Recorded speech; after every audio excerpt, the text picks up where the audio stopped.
በስመ ስላሴ በስመ አብ ወወልድ ወመንፈስ ቅዱስ አሐዱ አምላክ አሜን።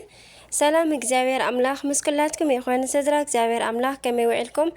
ኣነ እግዚአብሔር ይመስገን። ክብሪ ይስፋሕ መድኃኔዓለም ኣቦይ ከምቲ ኣነ ጽቡቕ ዝውዓልክዎ ድማ ጽቡቕ ውዕልኩም ክትኮኑ ናይ ኩሉ ግዜ ተስፋይን ትምኒተይን እዩ። አሜን።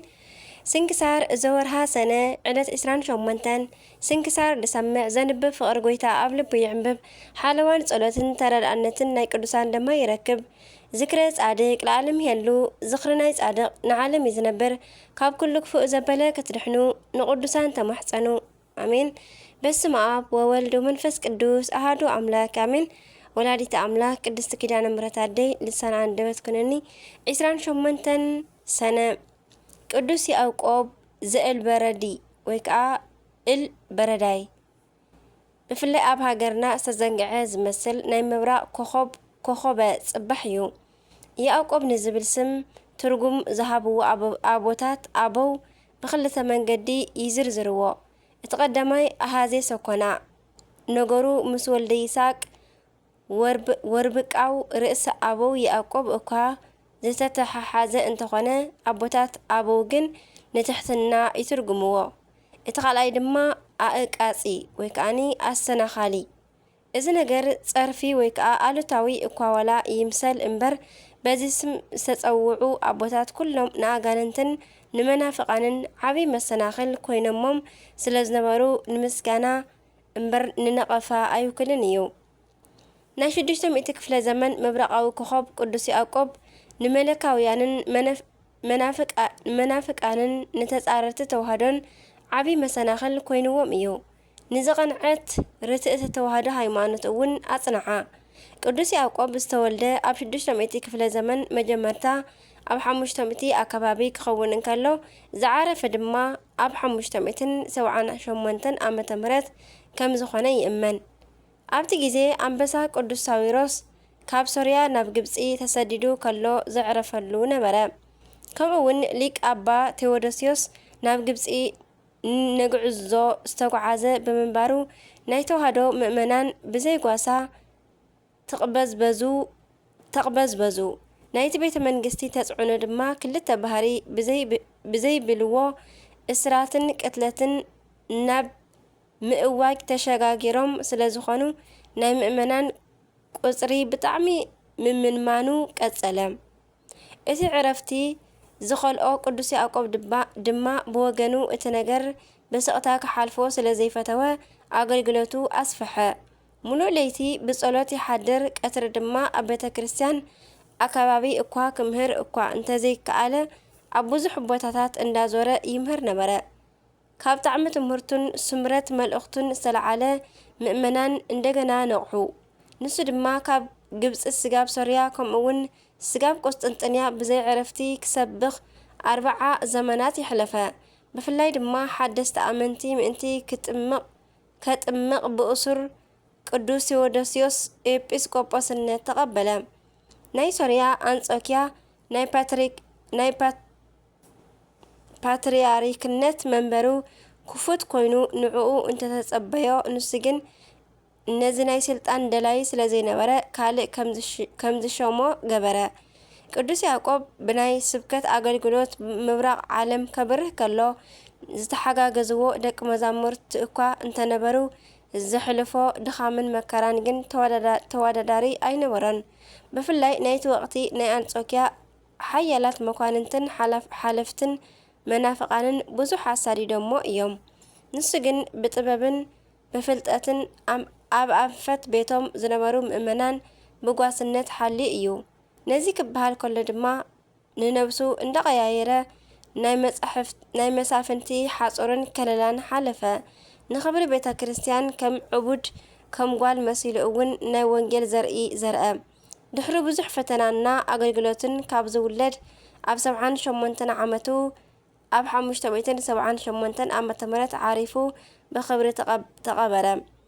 ዓብይ መዘከርታኡ ናይ ሶርያ ቤተ ክርስቲያን ያዕቆባዊት ምእመን ድማ ያዕቆባውያን ምባሎም ክኸውን ከሎ ንሕና ድማ ኣብ ክሳድና ንኽንኣስራ ብዝምሃረና ብማዕተብ ወይ ከዓ ማሕተም ዘወትር ኩሉ ግዜ ንዝክሮ። ንመጀመርታ ግዜ ማዕተብ ኣብ ክሳድ ምእሳር ዝመሃረ ንሱ እዩ። ናይ ምብራቕ ኮኸብ ኢል በረዲ ንያዕቆብ ኣብ በቢዓመቱ ሰኔ 28 ብነገረ ቅዱሳን መደባዊ ጉባኤ ጎንደር ነኽብሮ። ሶርያውያን ድማ 31 ወይ ከዓ ሓምለ 24 ይኽብርዎ። ሰኔ 28 ዝኽበሩ ዓመታዊ ናይ ቅዱሳን በዓላት ኣባ ቴዎዶስዮስ ሊቀ ጳጳሳት፣ ቅዱስ ያዕቆብ ዘእልበረዳይ፣ ቅዱስ ባስልዮስ፣ ቅዱስ ባሊድስ። ወርሓዊ በዓላት ድማ ኣምላኽና ርህሩህ ኣማኑኤል፣ ቅዱሳን ኣበው አብርሃም፣ ይስሐቅ፣ ያዕቆብ፣ ቅድስት እንድራኒቆስን ሰበይቱ ቅድስቲ አትናስያን፣ ቅድስቲ ዓመተ ክርስቶስ፣ ቅዱስ ቴዎድሮስ ሮማዊ ሰማዕት። በረከቶም ሕደረና። ንስኻትኩም ጨው ምድሪ ኢኹም። ጨው መቐረቱ እንተኸደኸ ብምንታይ ይምቅር? ብሰብ ክርገጽ ንግዳም ምድርባዩ እንተዘይኮይኑ እምበር ዝጠቅም የብሉን። ንስኻትኩም ብርሃን ዓለም ኢኹም። ኣብ ከረን ዘላ ከተማ ክትክወል ኣይከኣላን እዩ። መብራህቲ ኣብ ቤት ንዘሎ ኩሉ ከብርህ ኣብ ቀዋሚ ቀንድል ክሰቕልዎ እምበር ኣብ ትሕቲ ከፈር ከንብርዎ ኣይብርሁን እዮም። ከምኡ ከዓ ነቲ ጽቡቕ ግብርኹም ርእዮም ኣብ ሰማያት ንዘሎ ኣቦኹም ምእንቲ ከመስግንዎ ብርሃንኩም ኣብ ቅድሚ ሰብ ይብራህ ይብል ማቴዎስ ምዕራፍ 5 ፍቕዲ 13። ኣምላከ ቅዱስ ያዕቆብ ንተዋህዶ ሃይማኖትና ይሓልወልና። ናይ ቅዱስ ያዕቆብ በረኸት እውን ኣይፈለየና። ኣሜን። ናይ 28 ስንክሳር ኣብዚ ይፍጸም። በረከት ናይ ቅዱሳን ኩሎም ወርሓውን ዓመታውን ተኸቢሮም ዝውዕሉ ምስኩላትና ይኹን። ኣሜን። ከምኡ ድማ ናይ 29 ስንክሳር ንቕጽል። በስመ አብ ወወልድ ወመንፈስ ቅዱስ አሃዱ አምላክ አሜን። 29 ሰነ እንኳዕ ናብ ናይ ቅዱሳን ነገስታት ማርቆስን ቴዎዶስዮስን ዓመታዊ ናይ ዕረፍቲ በዓል ብሰላም ኣብጽሐኩም ኣብጽሐና አሜን። ዝኾነ ሰብ እንተጾመ እንተጸለየ ጽቡቕ እንተሰርሐ ንእግዚአብሔር እንተተገዝአ ከምኡውን ካብ ሓሊፉ እንተመነነ የድንቕ። ነዚ ስራሕ ግን ነገስታት ኮይኖም እኳ እንከለዉ ዝሰርሕዎስ እንታይ ይንብል? ምድናቕ ዝብል ቃል እኳ ዝገልጾ ኣይመስለንን። ወርቅን ሰልድን ኣብ ትሕቲ እግሮም እንዳረገጸ ብዙሕ ዝስተን ዝብላዕን ተረፍ እንከለዎም ህዝብን ሃገርን እንዳሰገደሎም ኩሉ ኣብ ኢዶም ከምኡውን ኣብ ኩሉ ኣብ ቀረባኦም ከሎ ነዚ ኩሉ ስለ ናይ ክርስቶስ ፍቕሪ ዝገደፍዎ ጻድቃንን ነገስታትን ናይ ክብሪ ይግብኦም። ካብ ብዙሓት ጻድቃን ነገስታት ሎሚ ዝኽበሩ እዞም ክልተ እዮም። እቲ ሓደ ቅዱስ ማርቆስ ንጉስ ሮም እዩ። ቅድስቲ ቤተ ክርስቲያን ነዚ ቅዱስ ጻድቅ ለዋህ ንጹህን ገዳማውን ኢላ ትጽውዖ። ሮም ከምዚ ሎሚ ጸባብ ከተማ ዘይኮነት ዓለም ኣብ ትሕቲ ኢዳ ቀጥቂጣ ትገዝእ ሓያል ሃገር ነበረት። ቅዱስ ማርቆስ ናይ ልዑላን ቤተሰብ ስለ ዝኾነ ኣብ ሮም ተወሊዱ ኣብ ውሽጢ ናይ እመቤትና ቤተ መቕደስ ዓበየ። ናይ ዕለት ሞያኡ ጾሙን ጸሎትን መጻሕፍቲ ምምልካትን ነበረ። እቲ ዝነበረ ንጉስ ምስ ሞተ መሳፍንቲ ንቅዱስ ማርቆስ ብድንግልናኡ ገና መንእሰይ ከሎ ኣብዛ ዓባይ ሃገር አንገስዎ። ንጉስ እኳ እንተኾነ ሙሉእ ለይቲ ግን ኣብ ቅድሚ እመቤትና ድንግል ማርያም ክጽልን ከለቅስን ይሓድር ነበረ። ስለ ፍቕሪ ድማ ድንግል ማርያም ተገሊጻ እንታይ ክገብረልካ ትፈቱ በለቶሞ። ቅዱስ ማርቆስ ድማ ነዞም ህዝቢ ፍቕርን ሓድነትን ሰላምን ሃብለይ፣ ኣነ ኣብ ዘመሓድረሉ ቦታ ኩሉ ባእሲ ክርክር ይጥፍኣለይ፣ ፍቕሪ ይንገሰለይ ክብል መለሰላ። ድንግል እመቤትና ማርያም ድንግል ቅድስት ድንግል ማርያም እመቤትና ድማ ከም ቃልካ ይኹን ኢላ ኣጋንንቲ ናብቲ ሃገር ከይኣትዉ ከልከለትሉ። በዚ ምክንያት ድማ ቅዱስ ማርቆስ ካብ ዝነግስ ጀሚሩ ን5 ዓመታት ባእሲ ክርክር ክፍኣትን ሽግርን ኣይነበረን። ኩሉ ብፍቕሪ ጸኒዑ ይነብር ነበረ። ድሕሪ 5 ዓመታት ግን ህዝብን ሓለፍትን ተኣኪቦም ሓደ ነገር መኸሩ። ንቅዱስ ማርቆስ ኣመርዕዮም ንብዙሕ ግዜ ምእንቲ ክመርሖም ማለት እዩ። ምክንያቱ ናብራኡ ከም ናይ መነኮሳት ስለ ዝኾነ ጠፊኡ ንኸይኸይድ ብምስጋኦም እዩ። ድሕሪኡ ዓበይቲ ሓለፍቲ ካብቶም ህዝቢ ተመሪጾም ሓሳቦም ኣቕረብሉ። ንዕኡ ግን ጭንቂ ኾኖ። ምክንያቱ ከምዚ ዓይነት ሓሳብ ሓሲቡ ስለ ዘይፈልጥ ቦሉኸስ ብጸሎት ክሓስበሉ ኢሉ መለሰሎም። ንሶም ግን ስለ ዝፈተውዎም ዝፈትውዎ ደጊሞም ተኣኪቦም ካልእ ነገር መኸሩ። ንሱ ከይፈለጠ ጽብቕቲ ጓል መሪጾም ስርዓተ ተኽሊል ቀራሪቦም ድግስ ቀራሪቦም ወላ ብግዲ እንተኾነ ከመርዕውዎ ወሰኑ እሞ ንቅዱስ ማርቆስ እቲ ዝተገብረ ኩሉ ፈጣሪ ገሊጹሉ ብጣዕሚ ሰንበደ። ፈጢኑ ናብ ናይ ኣደ ብርሃን ስእሊ ቀሪቡ ኣልቀሰ። እመቤተይ ኣነ ምሳኺ እምበር ምስ ዓለም ክነብር ኣይክእልን እየ በላ። ኣደ ብርሃን ካብ ሰማይ ናብኡ ወሪዳ ዝነግረካ ዘለኹ ስማዕ፣ ብለይቲ ተንስኢካ ናብ ዘርእየካ በረኻ ኪድ ኢላቶ ተሰወረት። ቅዱስ ማርቆስ ከዓ ደስ እንዳበሎ ናይ ንግስና ልብሲ ገዲፉ ዝረስሐ ጨርቂ ለቢሱ ብለይቲ ካብ ቤተ መንግስቱ ወፀ። ናብ ድሕሪት ኣይተመልከተን። እመቤትና እናመርሓቶ ደብረ ተርማቕ ናብ ዝበሃል በረኻ ባሕሪ ተኸፊልሉ ኣተወ። እቶም ህዝቢ ሰናይ ዝኾነ ጓሳ መራሒ ስለ ዝኸዶም ኣብ ከተማ ሮም ዓብይ ልቕሶን ሓዘንን ኮነ። ቅዱስ ማርቆስ ግን ኣብ ደብረ ተርማቕ ብጾም ብጸሎትን ብተጋድሎን ንወልሓደ ከይረኣየ ን3 ዓመታት ነበረ። በዛ መዓልቲ ዓሪፉ ናብ ዝፈትዎ ክርስቶስ ኣምላኽና ድማ ኸደ። ንስጉኡ ዝቐብር ስለ ዘይነበረ ካብ ሰማይ 12 ሊቀ መላእክቲ 12 ሃዋርያት ወረዱ። ብዝማሬ ክገዝእዎ ከለዉ ድማ ስጋኡ በድኑ ካብ መሬት 5 ክንድ ሓፍ ኢሉ ተንሳፈፈ። መላእክትን ሃዋርያትን ብማህሌት ኣብኣ ኣብ ውሽጢ ደብረ ተርማቕ ቀበርዎ። በረኸቱ ረድኤቱ ይሕለረና ኣሜን። ከምኡ እውን ቅዱስ ቴዎድሮስ ንጉሰ ኢትዮጵያ ሲውን ካልኣይ ማለት እዩ። ኣብ ናይ ሃገርና ታሪክ ብጣዕሚ ተፈተውቲ ካብ ዝነበሩ ነገስታት ጻድቕ ቴዎድሮስ ቀዳምነት ይወስድ። ብርግጽ መብዛሕቲና ንፈልጦ ስለ ናይ ሃገርን ፍቕሪ ንነብሱ ዝሰውአ ዳግማዊ ሃፀይ ቴዎድሮስ ካብ 1845 ክሳብ 1860 እዩ። ብጽቡቕ ስራሑን ብናይ ቅድስና ህይወትን ዝተመስከረሉ ግን ሎሚ ንዝክሮ ቀዳማዊ ቴዎድሮስ እዩ። ቀዳማዊ ሃፀይ ቴዎድሮስ ናይ ሕያዋይ ሃፀይ ዳዊትን ግማደ መስቀል ዘምጽአ ናይ ዝተባረኸት ሰበይቱ ጽዮን ሞገሳን ፍረ እዩ። ከምኡውን ንጻድቕ ሃፀይ ዘርኣ ያዕቆብ ዓብይ ሓዊ እዩ። ኣብ ኢትዮጵያን 3 ዓመታት ካብ 1396 ክሳብ 1399 ጥራሕ ነጊሱ እንከሎ ከም ንጉስ ዘይኮነ ካብ ንጉሆስ ካብ ምሸት ድኻ ክንኸይብደል ፍርዲ ከየጉድል ይጽዕር ነበረ። ጾምን ጸሎትን ዘዘውትር ጎኑ ተዓጢቑ ድኻታት ዘብልዕ ንኣብያተ ክርስቲያናት እውን ዝጭነቕ ሰናይ ሰብ ነበረ። ስለዚ ብህዝቢ ብጣዕሚ ተፈታዊ ነበረ። ካብ ዝነግስ ኣብ 3 ዓመቱ ዓሪፉ ብዝማሬን ብልቕሶን ስጋኡ ተሰኪሞም ክኸዱ ከለዉ ወንዚ ወይ ከዓ ማይ ተኸፈተሎም። ካብ ልዕሊ መቓብሩ እውን ጸበል ፈልፈለ። ሩህሩህ ኣምላኽና ጽቡቕ መራሒ ንሃገርና ሰናይ ጓሳ ንነብስና ይዓድለና። ካብ ቅዱሳን ነገሳት እውን ጸጋ በረኸት ይኽፈለና ኣሜን። ሰነ 27 ዝኽበሩ ዓመታዊ ናይ ቅዱሳን በዓላት ድማ ቅዱስ ማርቆስ ንጉሰ ሮም ጻድቅ ንጹህን ገዳማውን፣ ቅዱስ ቴዎድሮስ ጻድቅ ንጉሰ ኢትዮጵያ፣ ቅዱስ ዓምደ ሚካኤል ኢትዮጵያዊ ፍልሰቱ፣ 7 ቅዱሳን መስተጋድላን ኣባ ኣብሲዳ፣ ኣባ ኮቶሎስ፣ ኣባ ኣርድማ፣ ኣባ ኒኮላስ፣ ኣባ ሙሴ፣ ኣባ እሰይ፣ ኣባ ቡሰይ እዮም።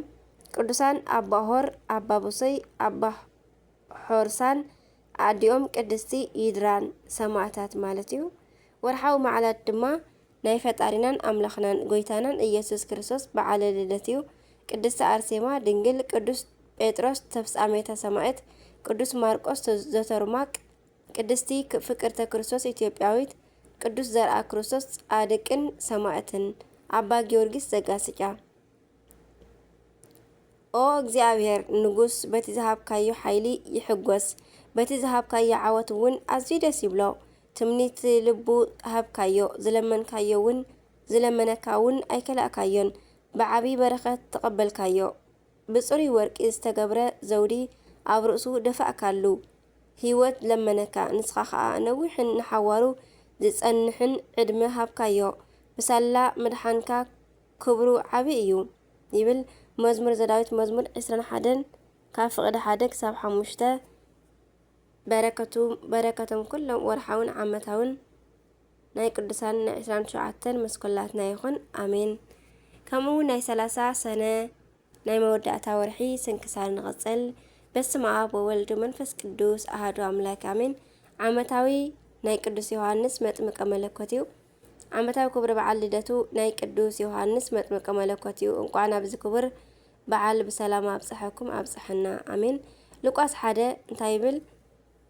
እቲ መልአኽ ድማ በሎ ዘካርያስ ጸሎትካ ተሰሚዑልካ እዩሞ ኣይትፍራሕ፣ ሰበይትኻ ኤልሳቤጥ እውን ወዲ ክትወልደልካ እያ፣ ስሙ እውን ዮሐንስ ክትሰምዮ ኢኻ። ንሱ ሓጎስን ተድላን ክኾነልካ እዩ። ብልደቱ ከዓ ብዙሓት ሕጎስ እዮም። ኣብ ቅድሚ እግዚኣብሔር ዓብይ ክኸውን እዩሞ ወይንን ዘስክር መስተን ከቶ ኣይክሰትን እዩ። ገና ኣብ ከርሲ ኣዲኡ ከሎ መንፈስ ቅዱስ ክመሎ እዩ። ንብዙሓት ካብ ደቂ እስራኤል እውን ናብ እግዚኣብሔር ኣምለኾም ክመልሶም እዩ።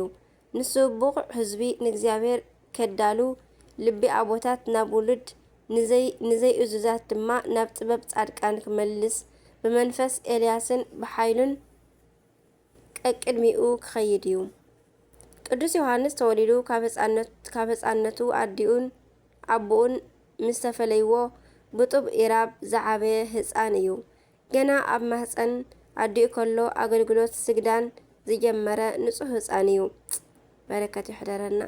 ድሕሪ እተን መዓልታት እቲአን ኤልሳቤጥ ሰበይቱ ጠነሰት እሞ ጎይታይ ንዓይ ብዝረአየለን መዓልትታት ሕስራነይ ኣብ ማእከል ሰብ ምእንቲ ክርሕቕ ከምዚ ገበረለ ኢላ 5 ወርሒ ንነፍሳ ሓብአት።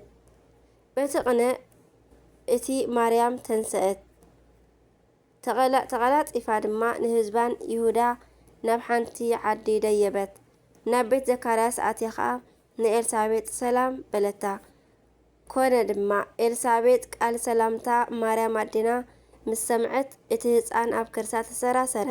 ንኤልሳቤጥ ድማ መንፈስ ቅዱስ መልኣሞ እንሆ ድምፂ ሰላምታ ከይምሰማዕኩ ኣብ ከርሰይ ዘሎ ህፃን ተሰራሰረ። ኣብ ግዜ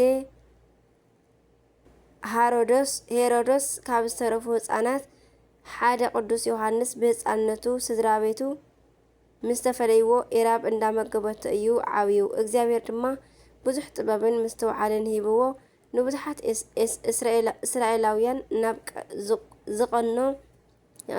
ዝቐንዐ መንገዲ መሊስ እዩ። ብዓብይ ድማ ጎይታናን ኣምላኽናን ኢየሱስ ክርስቶስ ዘጥመቐ በዓል ብዙሕ ጸጋ እዩ ንኣምላኽ ማለት እዩ። እቲ ብነቢ ኢሳያስ ኣብ በረኻ ዝእወጅ ድምፂ ኣዋጅ ነጋሪ ጎደና እግዚኣብሔር ዝእውጅ ድምፂ ኣዋጅ ነጋሪ ጎደና እግዚኣብሔር ፀሪጉ መንገዲ እውን ኣቕኒዑ እዩ ኢሉ ዝተነግረሉ ንሱ እዩ። ክዳን ዮሐንስ ካብ ፀጉሪ ገመል ነበረ።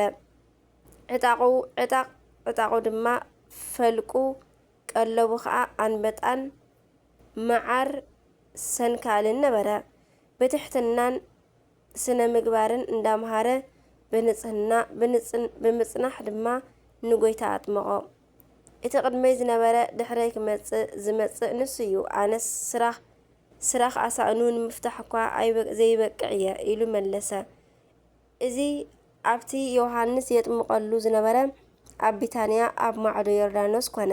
ንጽባሒቱ ዮሐንስ ንኣምላኽናን ኢየሱስ ክርስቶስ ናብኡ ክመጽእ ከሎ ረኣየ እሞ እንሆ ሓጢአት ዓለም ዘርሕቕ ገንሸል ኣምላኽ በለ። እቲ ብዛዕባኡ ሓደ ሰብኣይ ድሕረይ ይመጽእ ንሱ ቅድመይ ነይሩ እዩሞ ንሱ ቅድመይ ኮነ ዝበልክዎ እዚ እዩ በሎም።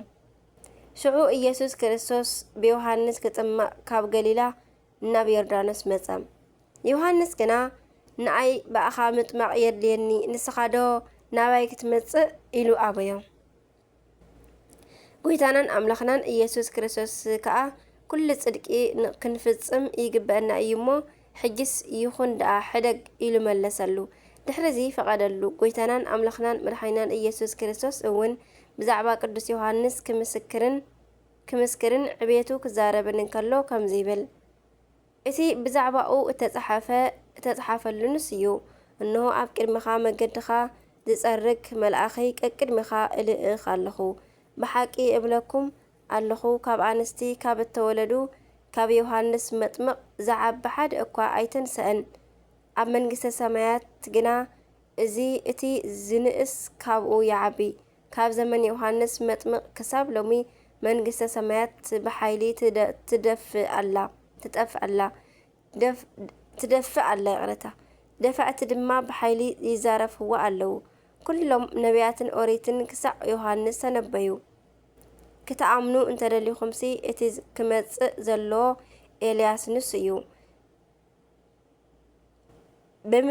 ብምባል ዕቤቱን ጸጉኡን መስኪሩሉን ስለዚ በዚ ዕለት ልደቱ ድማ ንብዙሓት ብኣመላጅነቱ ናብ መንገዲ ጽድቂ ዝመለሰሉ ብማይ ጸሎቱ ድማ ብዙሓት ዝመሃረሉ ዕለት ስለ ዝኾነ ናይ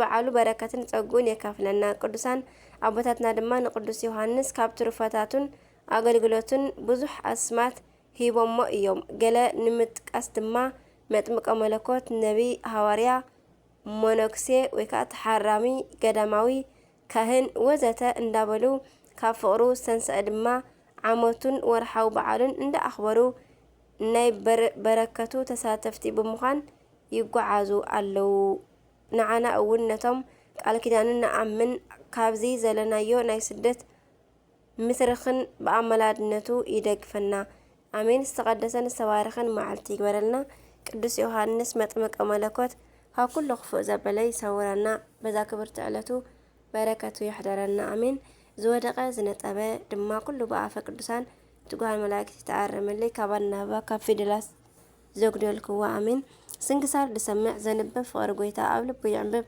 ሓለዋን ጸሎትን ተረዳእነትን ናይ ቅዱሳን ድማ ይረክብ ዝክረ ጻድቅ ለዓለም የሉ ዝኽሪ ናይ ጻድቅ ንዓለም እዩ ዝነብር ካብ ኩሉ ክፉእ ዘበለ ክትድሕኑ ንቅዱሳን ተማሕፀኑ ኣሜን ወኣሜን ይበሉ ኩሎም መላእክተ ሰማይ ኣቡነ ዘበሰማያት ይትቀደስ ስምከ ትምጻእ መንግስትከ ወይኩን ፈቃድከ በከመ በሰማይ ከማሁ በምድር ሲሳየነ ዘለለዕለትና ሀበነ ዮም ህድግ ለነ አበሳነ ወጀጋየነ ከመ ንሕነኒ ንህድግ ለዘአበሰረነ ኢታብአነ ጊዜ ውስጥ መንሰት አላትነን ወባልሃንን ኩሉ እስመ ዚአኪ እቲ መንግስት ኃይል ወስብሐት ለዓለመ ዓለም አሜን። በሰላም ቅዱስ ገብርኤል መልአክ ወእግዝእትየ ማርያም ሰላም ለኪ ድንግል በሕሊናኪ ወድንግል በሥጋኪ እመ እግዚአብሔር ጽባኦት ሰላም ለኪ ብሩክት አንቲ እምአንስት ብሩክ ፍሬ ከርስኪ ተፈሥሒ ፍሥሕት ኦ ማርያም ተጸጋም ተዳስ ምልዕተ ሞገስ ምልዕተ ተክሉ ልዑል እግዚአብሔር ምስለኪ ሰአሉ ጸልያ ፍቅር ወልድሽ ኢየሱስ ክርስቶስ ከመ ይስራልን ኃጣውኢነ ተማኅፀነ ከተማኅፀነ ክዳንቺ አሜን። ስብሐት ለእግዚአብሔር ወለወላዲቱ ድንግል ወለመስቀሉ ክቡር አሜን አሜን። ለይኩን